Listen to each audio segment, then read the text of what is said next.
So good morning to everyone. I am Dr. Jay Kumar and welcome to RA Online. And today I am going to take you through on the topic autonomic nervous system, and which is a very important topic. Two chapters here, mainly the cholinergic system as well as the adrenergic system. And today we are going to see cholinergic system. And before we move on to that, the specific learning objectives for today's talk will be so we are going to see describe the synthesis, storage, release and fate of cholinergic neurotransmitters. So the first talk will be on cholinergic system, and here we have got the cholinergic agonist, then the anticholinesterase, and then the anticholinergics. So three parts actually. So first we are going to discuss about the cholinergic agonist, and so the cholinergic agonist, the main neurotransmitter is the acetylcholine.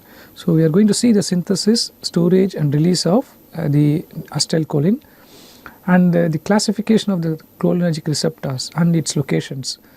So there are basically five types of the two types, major types, which we are going to discuss in the later slides.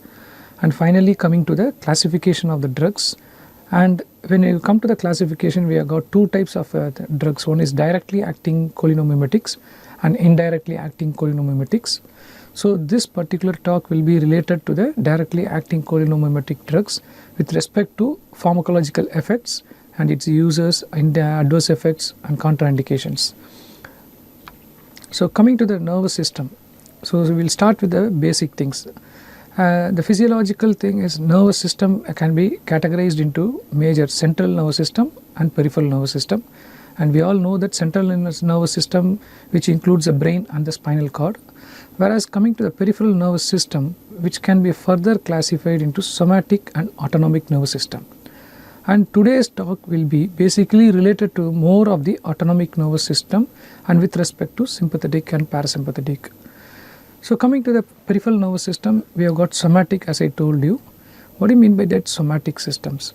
Somatic nervous system, which includes both the sensory neurons, that is afferent pathway, as well as the motor neurons, which is the afferent pathway. Even the same also holds good here, the sensory system as well as the motor system, the ANS. But the only thing is, this directly goes to the muscle, the skeletal muscle and other things. The innervation will be supplied to the muscles, the organs. But here in case of autonomic nervous system, mainly the sensory is carried from the special senses, which we are going to see in different organs like heart, then urinary tract system, then gastrointestinal tract system. So from there the sensory afferent impulse will be carried to the brain, and from the brain the motor impulse will come to the effector organs. That is the main thing. But in case of somatic, the sensory system is carried from the periphery, and then it is the motor system again comes back from the central nervous system, and it goes to the most of the muscle, skeletal muscle junction and other things. So coming to the autonomic nervous system, we have got two subcategories, sympathetic and parasympathetic. So that is why I said the cholinomimetics drugs comes under this parasympathetic, whereas sympathetic falls with the adrenergic systems, which will be dealt separately. So coming to the parasympathetic nervous system, the first thing is if you see the parasympathetic nerves supplying the regions, which I will show you in the next picture.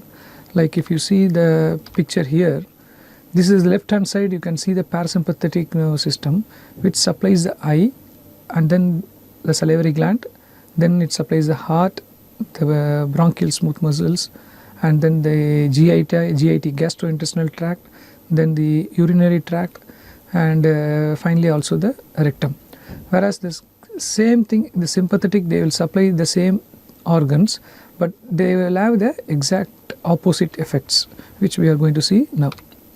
So the parasympathetic nervous system, if you come across, mainly the nerves supplied to these organs are from the craniosacral outflow. That means the cranium, that means the cranial nerves are involved, because if you see the organs which I showed in the picture, the eye, the facial nerve is involved, so the seventh nerve is involved, then oculomotor, the third nerve is involved, the glands, and then the ninth nerve, vagus nerve, the ninth nerve is the glossopharyngeal nerve, which supplies the tongue and other things. The 10th nerve is the vagus nerve which supplies the heart. So the cranial outflow is involved for the parasympathetic nervous system to those organs. And coming to the sacral outflow, the sacral S2, 3 and 4 segments of the spinal cord is involved. So if you take the parasympathetic nervous system, it comes out from the cranial, the nerves, these 4 nerves, as well as the sacral 2, 3, 4 segments.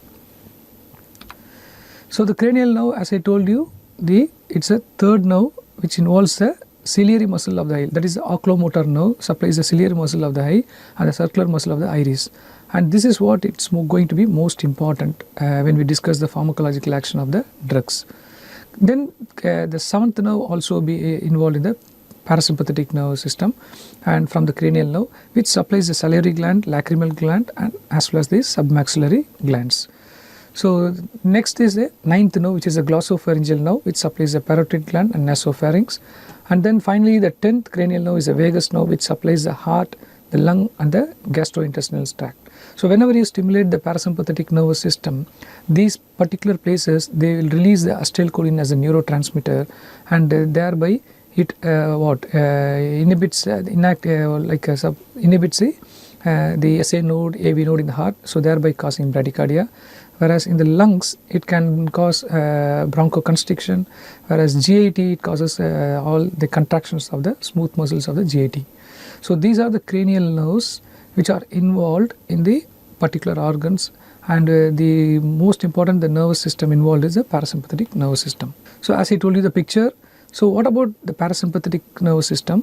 All these organs, the nerve endings will be the parasympathetic nerves, right?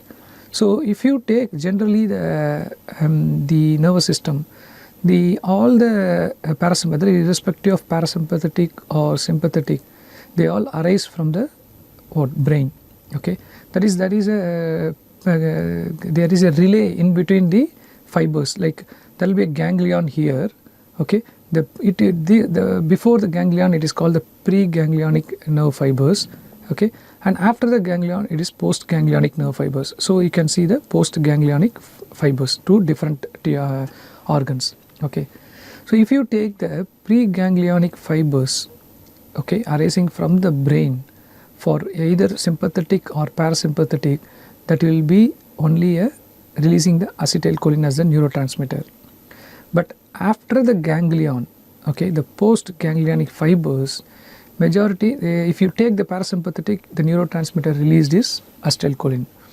But in case of sympathetic, where you can see here in the adrenal gland, okay, this is adrenal gland, the top of the kidney, and where the postganglionic fibers, they responsible for the release of epinephrine or norepinephrine, okay, from the adrenal medulla.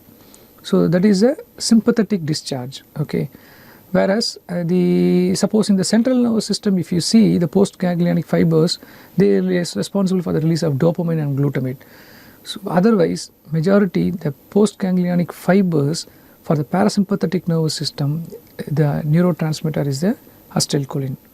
Similarly, for the sympathetic discharge, okay, the major place here is the adrenaline, that is, or norepinephrine, that is released from the adrenal medulla. Okay, so if you see this picture, what happens to the functions, the pharmacological actions, which we are going to see in the later slide. So one easiest way to read this chapter is cholinergic chapters. When you read for this particular cholinergic agonist, whatever the effect it produces on these organs, the exact opposite it is going to be for the anticholinergic drugs like atropine group of drugs.